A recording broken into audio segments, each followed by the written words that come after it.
Hello, fellow leggers. You are joining us in Coventry, which is only the city of culture for 2021. I know. We're not there yet. Crazy, right? But there's something definitely to be excited about. That is. Something else to be excited about is us catching the stage adaptation of a best-selling novel which is about to get a BBC major TV adaptation. Ooh, and what is that? I hear you ask. And that is Noughts and Crosses. So stick around to find out all of our thoughts. Find out how many stars. And whether it's break a leg or leg it.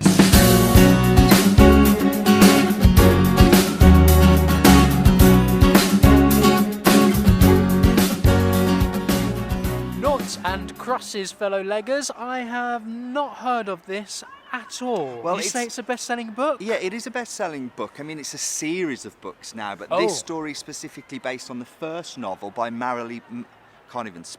First novel by Malorie Blackman. Okay. Published in 2001. It's a young adult novel, so I'm not surprised you haven't heard of it.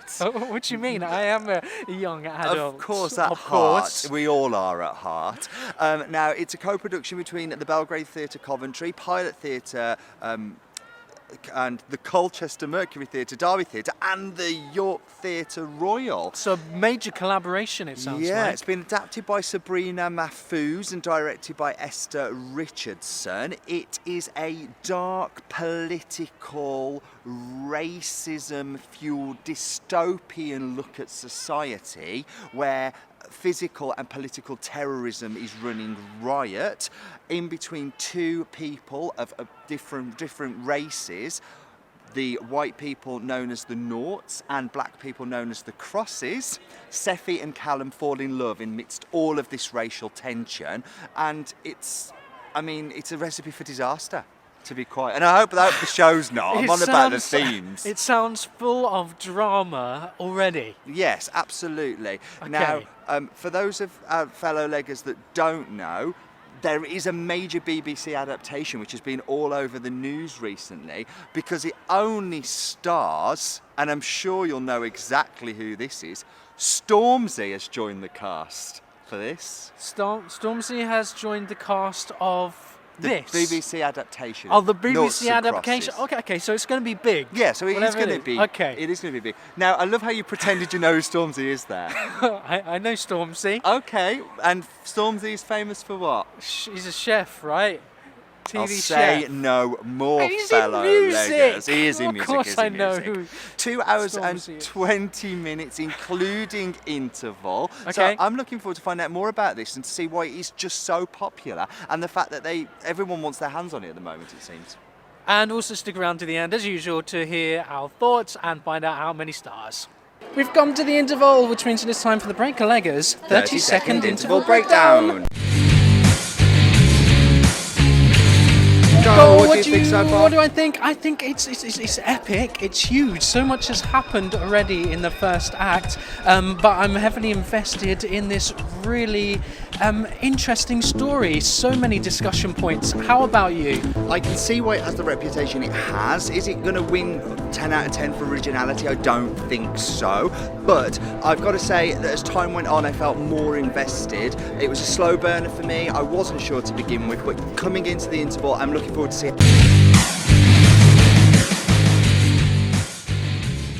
We've come to the end of Noughts and Crosses here at the Coventry Belgrade. I think we should start with you. What did you think of that? It's deep, man. This is a deep piece. There's no kind of like Subtlety. It's no no happiness. jazz hands. It's bleak is what it is. It's bleak and it's deep, and so much commentary on political messages, social messages. It's not just about race, and it's not just a twist on race. It also, there's elements where it's about injustice in its all, and inequality, and it twists it on its head. It almost says, what is it like if the races switched around?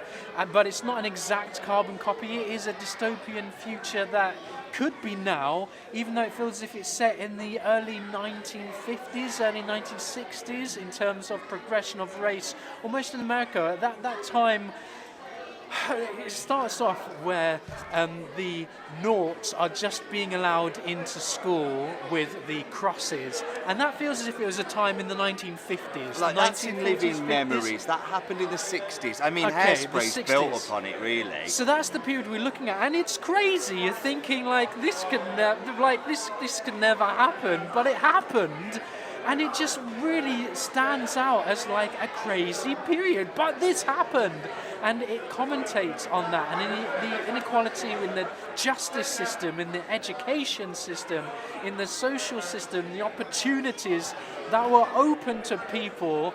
And it still resonates now because we still have minorities that are being picked on And marginalised. And I think that's what's really relevant about it. So this piece is deep, man.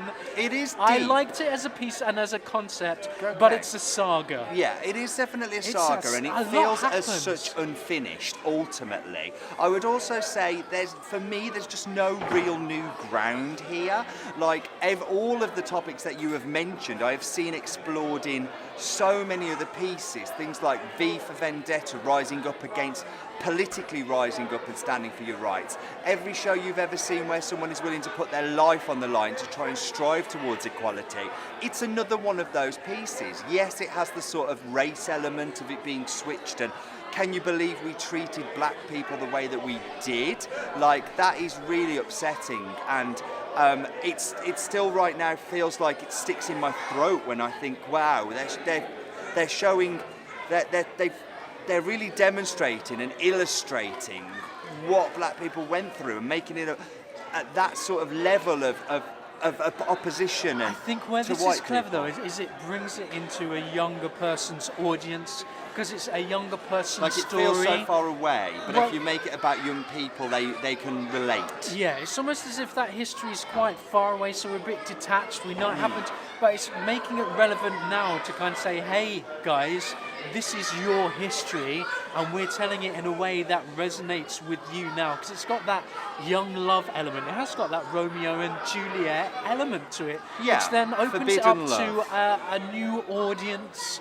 Yeah. So for that, I think it's clever. Yeah, you're right. I guess if you know your history and you know your stories and you know your culture and you know your films, or you've ever read a stories book. yeah, then I guess there is nothing really new here. But I do think In the the way that it's concept is told. still new. The way that it's being told is very clever, and I can see that it is going to make a fantastic series. Yeah, but Because there's so they're much- trying to cover so much ground in 2 hours. Yeah, that it's just. And that's- even that being said, you would expect then it to be really pacey, but Act One really did drag for me. It felt long, Yeah. and there were certain moments that I was just like, this is really not driving here. And I don't know what it was about it, whether it was the direction, whether it was the performances, whether it was the delivery. I don't know, but something about it felt tedious in Act One. But Act Two, I enjoyed much, much more. You know, I thought to myself, oh, okay, we've got somewhere now. Maybe it was just one of those stories that's a big setup, that you have to be in it for the long game. And I it's felt a that it was saga. long.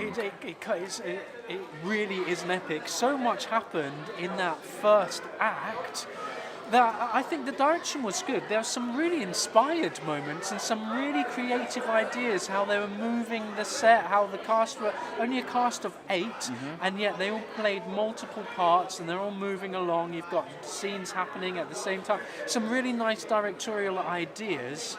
I think this will play out better as a drama, because then you On can split TV. it up. Yeah, because you can split it up into episodes. I almost felt as if there was too much to cram into And the therefore, 2.5 hours. it just was somewhat unfocused because you had to split your attention so And much. some of the more intimate moments where I really wanted to care, we couldn't dwell too much in those moments. I had to move on. Although you're right, it wasn't pacey, but we didn't indulge. We didn't have a chance to emotionally invest in some of those key moments.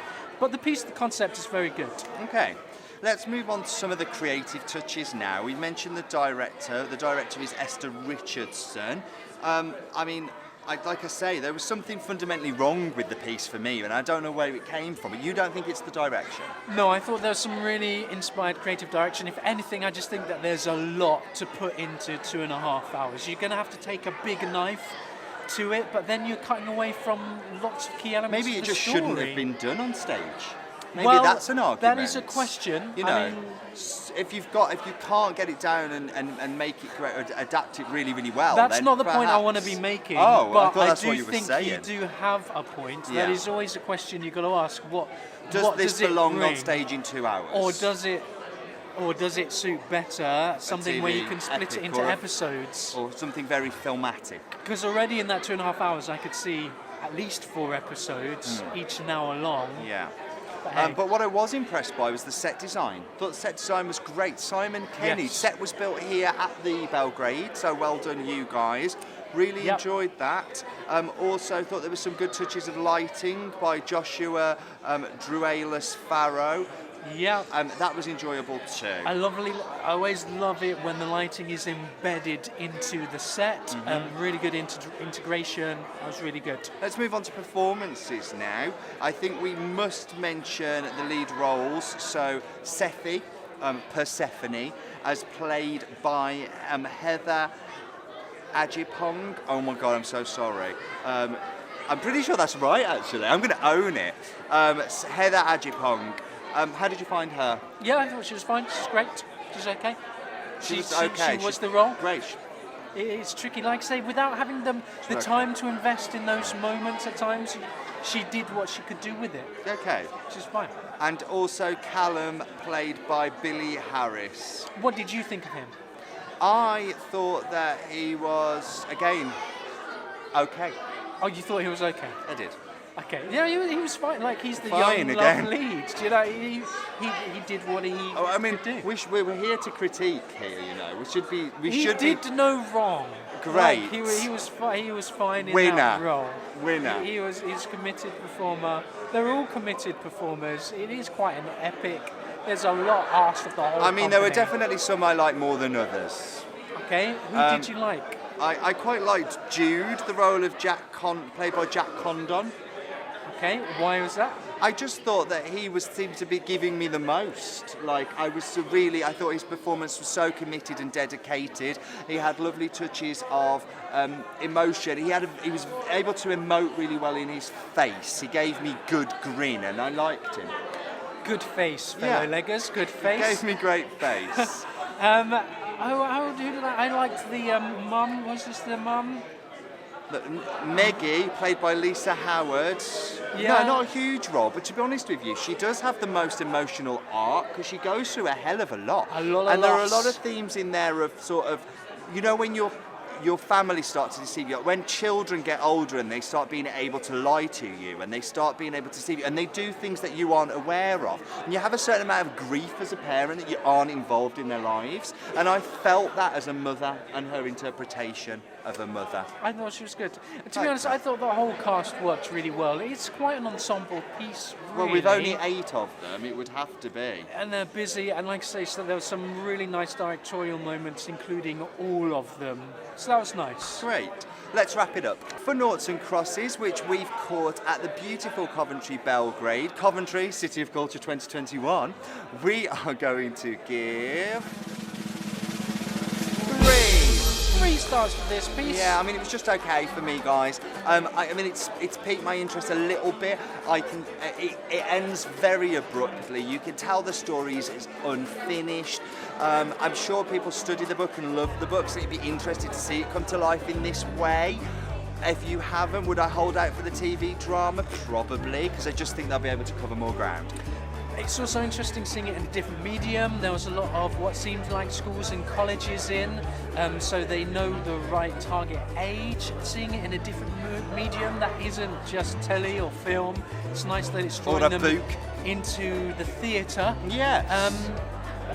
Always love that. I thought they told the story well enough. It's a very, very good, interesting concept of a story. I look forward to the TV drama also. Yes. But anyway, that's just what I think. And that's just what I think. What do you think? What do you know about this, the book, I mean, or anything? we've completely missed this until now, guys. So if you've read the book, let us know below. Yes. If you've seen this out on the road, let us know. We'd love to hear from you. We read all of our comments, Thank and you we're for your so comments. grateful. Thank you, fellow leggers. We are the Breaker Leggers, and we'll catch you again soon.